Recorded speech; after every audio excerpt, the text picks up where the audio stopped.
It gives me great pleasure to introduce our main speaker this evening. Owen has travelling the length and breadth of Britain at the moment, doing a lot of these speaking tours. So it's and encouraging people to fight back. He's a well-known columnist and broadcaster, and of course people will know him as well from his book, which was the #1 politics book of the year. So it is with great pleasure that I ask Owen to speak this evening. And you're going to speak for about 20 minutes, that's okay? 15, 20 minutes? So thank you, Owen.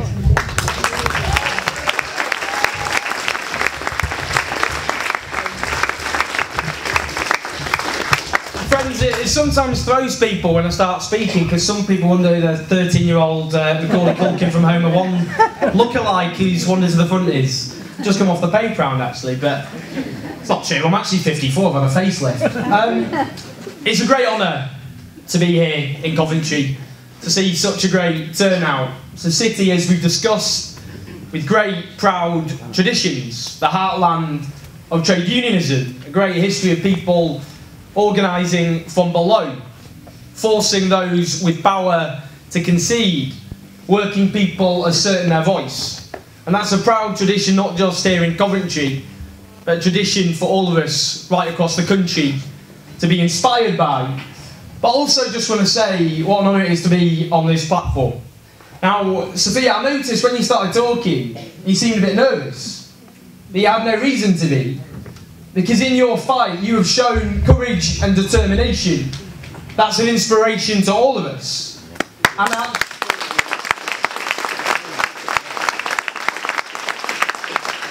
that's the point of a movement. You don't have to take that stand just with your own courage and determination. An injury to one is an injury to all of us. That's the principle of solidarity that binds us together. And I know not just people in this city, but people across the country will stand behind you in your fight for justice. But also to have the voices of other people who are otherwise just airbrushed out of existence, ignored by the mainstream media. And that's why it's so important to hear from Eleanor and from others. Disabled people who've not resigned themselves to what's happened, but actually fought back. Who've there been building a movement, as they've been made to pay for a crisis they had absolutely nothing to do with. Now, I don't know if people have noticed, but the Tories have got a bit triumphalist. They've gone a bit cocky. They've started baying, which is the sort of thing Tories like to do, I suppose. But everything we warned about, everything we said would come to pass, has happened. Not that we can take any joy from that, given the consequences for so many people, for so many communities right across the country. They said they'd wipe out the deficit. Well, they'll be lucky to get through half of it over one parliament. They said they'd pay off the debt. They've added more debt in 4 years than Labour did in 13. They said they'd rebuild growth. This is the worst so-called economic recovery. Not since the 80s. Not since the 1970s. Not even since the Great Depression of the 1930s. It's the worst so-called economic recovery since records began. That's the point, though. Those weren't really the terms they set themselves. And the terms they set themselves, they're doing pretty damn well. Because they have used this crisis to push policies they always wanted to get away with, but didn't think was otherwise possible.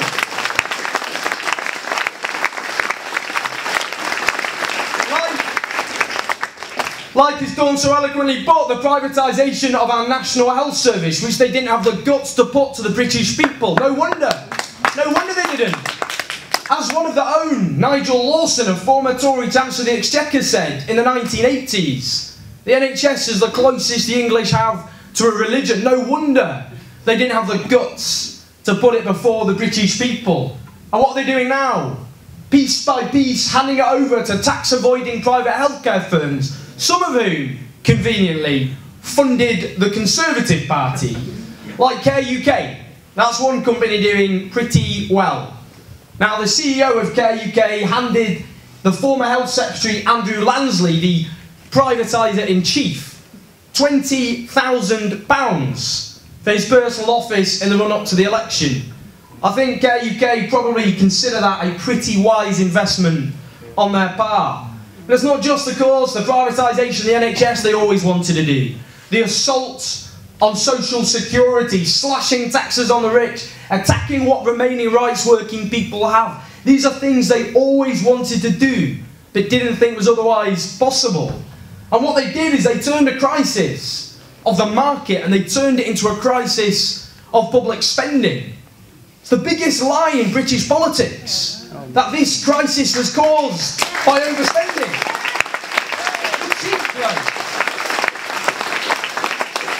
The cheek of these Tories, you've got to hand it to them. They actually backed Labour's spending plans pound for pound until the end of 2008. In fact, they've tried to airbrush from history, literally, by the way, because they've deleted every speech from before 2010 from their website. Now, there is as much sign, as you all know, many of you better than me, there's as much sign of recovery in people's lives as there is a sense of shame on the Conservative front bench. Not very much, incidentally. The longest fall in living standards since Queen Victoria sat on the throne of this country in 1870. Over 1 million workers, mostly women, driven into poverty since the Clegg Cameron Loving. We live in a country where the majority of people in poverty are in work. They get up in the morning, they slog their guts out, they earn their poverty. That's the reality of austerity Britain. But there are booming industries. To be honest, there are. Food banks, for one. We now have 500,000 people dependent on food banks. The 6th richest country on the face of the earth, and the poorest people can no longer afford to feed themselves. What a damning indictment of Cameron's Britain. And I'll tell you another booming industry. Legal loan sharks. There are rich pickings for the vultures circling in austerity Britain. Wonga celebrated, I'm sure with some style, a 32% increase in their profits last year. 1 million families dependent on legal loan sharks every single month to pay their mortgage, to pay their rent, to clothe their kids, to put food on the table, to pay off other debt they've got. And then we've got 6.5 million people looking for full-time work that's just not there. It's not just the unemployed people. It's the army of zero-hour contract workers. It's returned to the early 20th century when dockers marched to the yard in the morning and stuck their hands up, hoping for work. These days, people get a text message at 6 a.m. in the morning telling them if they have any hours that day. We have a record number of part-time workers who want full-time work. We have all those on workfare schemes, not included in the unemployment figures, by the way, still paid benefits, but not a single penny from those employing them. And then there's a housing crisis that didn't just fester under the Tories, but also under New Labour. We now have 5 million people stuck on social housing waiting lists. In London, the great metropolis of this prosperous country, 1 in 4 kids in overcrowded homes, damaging their education, their health, their well-being. And how does the government respond? Well, John spoke so eloquently. They responded by imposing one of the most cruel and unjust policies a government has imposed on its own people since World War II. A policy, the bedroom tax, which mostly hits disabled people, forcing them to pay up money they don't have, to downsize into properties that don't even exist. But how do they want to get away with all of this when people are struggling in the way they are? Well, they want to get away with it with an agenda of fear. They want to turn people's entirely justifiable anger away from those at the top who caused this crisis to people's neighbours down the street. This is what they say to low-paid workers whose wages are being slashed by their bosses, whose tax credits are being slashed by this government. They say, don't get angry with them, don't get angry with the boss, the government. Get angry with the unemployed person next door living it up at your expense. They say to the private sector worker, where pensions have been decimated over the last few years, because of their bosses. They say to them, don't be angry with them. Be angry instead with the nurse next door whose pension is still intact. And where does this end? It ends with public money spent on vans spray painted with the sorts of slogans that belonged on national front posters from the 1980s, sent to our proud mixed communities.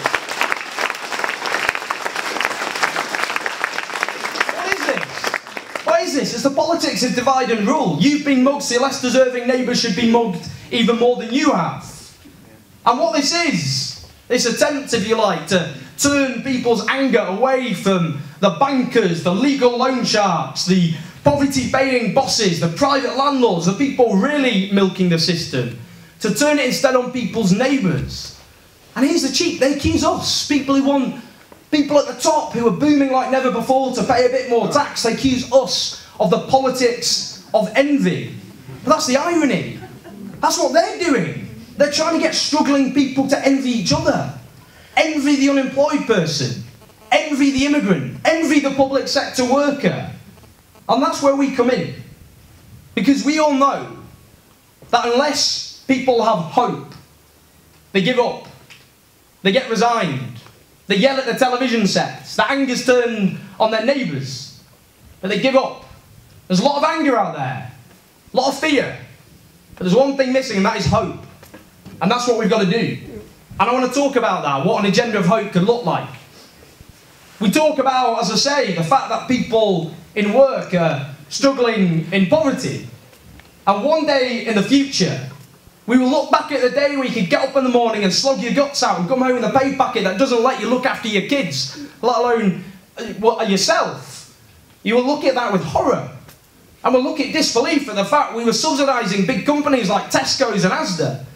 So instead, our policy has to be that if you are in work, you must have a living wage. No ifs and no buts. Reducing the amount we spend on in-work benefits, stimulating the economy for that matter, and giving people a decent income to live on. We talk about the housing crisis. Well, people have every right to be furious about the amount we're spending on housing benefits, £24 billion a year. That's not going in the pockets of the tenant. It's lining the pockets of these private landlords charging rip-off rents because successive governments didn't build housing.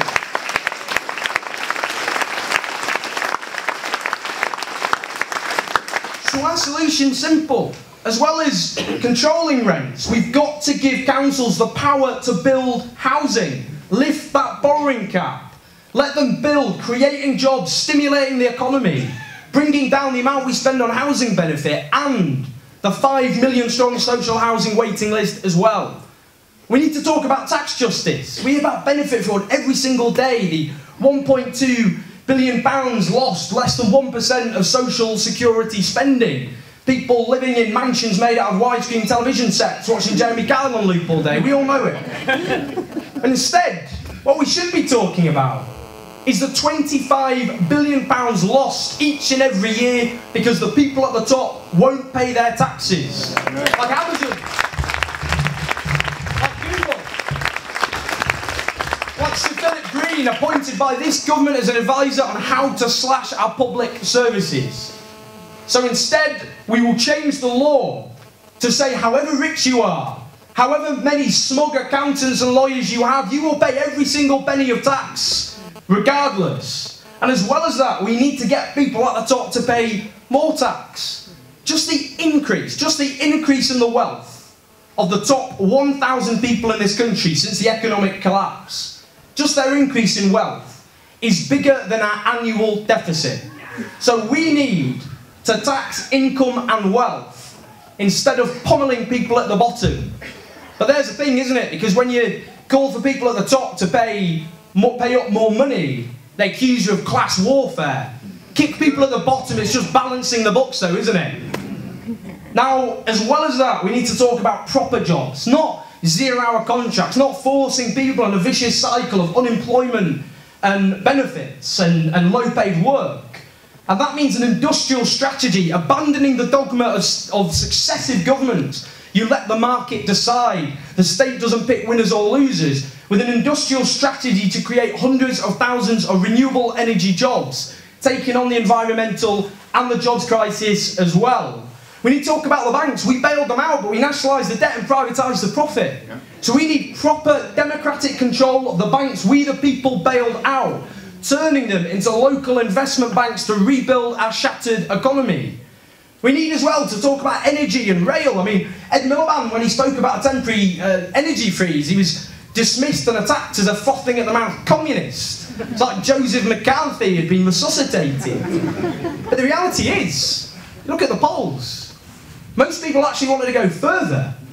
The vast majority of these people in the country, according to the polls, want the renationalisation of energy. Here's the thing. Not just Labour voters. Conservative voters support the renationalisation of energy. UKIP voters want public ownership. It's as mainstream and centre ground the policies you can get at a time when the big six energy companies are holding us all to ransom, forcing people to choose between heating their homes and feeding their kids, leaving elderly people freezing to death in some cases in their homes. And it's the same with rail. We spend 4 times more money as taxpayers subsidising private railway companies than we did in the days of British Rail. So we should say, as each rail company comes up for tender, each franchise, bring them back under public ownership, accountable to the passengers, and instead of subsidising rail barons who are leaving us with rip-off rail tickets and an inefficient and fragmented railway system. Now, I think these ideas, to be perfectly honest, I don't think they're extreme. I don't think they're wacky. I think they're common sense, to be honest.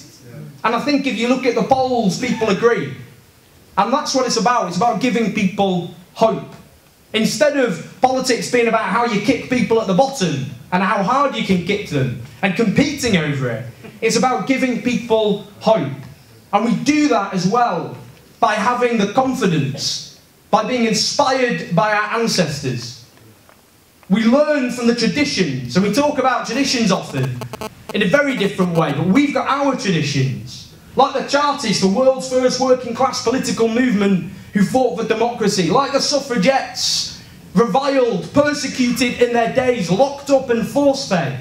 Like the early trade unionists who fought for the dignity and rights of working people. Like those who fought racism and sexism and homophobia, spat at in the streets, hit with police batons, locked up, but vindicated by history. We stand on the shoulders of giants. Everything we take as read, everything we take for granted, all our rights, all our gains, were not given to us by the goodwill and generosity of those above. They were won through the struggle and sacrifice of people from below. And we owe it to our ancestors not to let everything they won at such cost to themselves be stripped away by a government which did not even win the last election.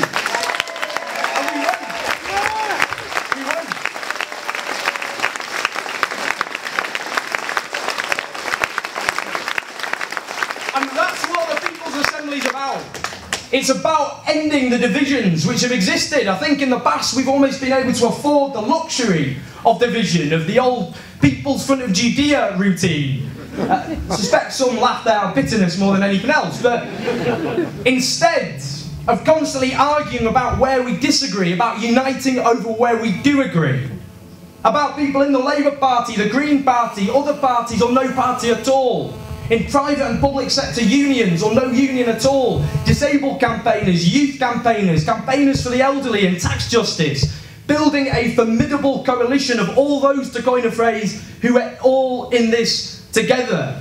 And we do that by building on those traditions, by having the confidence and the courage and determination. And just to finish on what inspires me, and I think what should inspire all of us, is I meet people who go out there not to get things off their chest, not to have more glorious defeats, but to win. Like the bin workers in Leeds in 2009 who faced having their wages cut by up to a third by a Lib Dem Tory council. And they went on strike for 7 weeks, often freezing cold temperatures. And they won. And I think of the electricians in London who took on Balfour Beatty, one of the great multinational companies. And they won as well. And I think of the poll tax movement. I remember that. Some of you probably don't believe me because you probably think I'm about 12. I was there, I was taken on the march against the poll tax in 1990 in Glasgow. That didn't just get rid of the poll tax. that helped boot Margaret Thatcher out of number 10 as well. And that's how I want to end it, because I want to hear from you above all else. That if we have the confidence, we have the solidarity and the unity and the determination, if we learn from our ancestors and build on their victories, if we stand together, we fight together, we will win this battle together. Thank you.